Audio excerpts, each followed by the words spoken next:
जय हिंद दोस्तों, स्वागत है आपके अपने ही चैनल भोजपुरी गॉसिप में।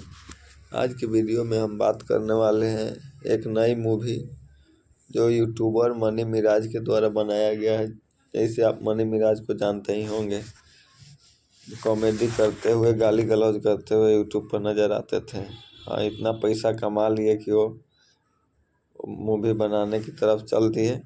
उनका बहुत ही बेहतरीन फैन फॉलोइंग का तो कोई कमी है नहीं। लगभग यूट्यूब पर 6 मिलियन के ऊपर सब्सक्राइबर है।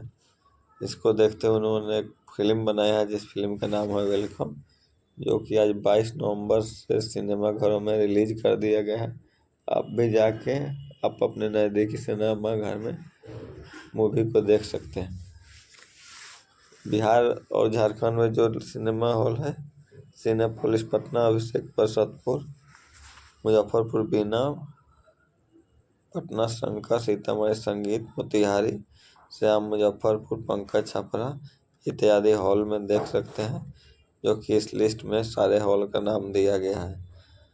और भोजपुरी से जुड़ी और इसी तरह की जानकारी के लिए वीडियो को लाइक करें, चैनल को सब्सक्राइब करें। वीडियो देखने के लिए बहुत बहुत धन्यवाद।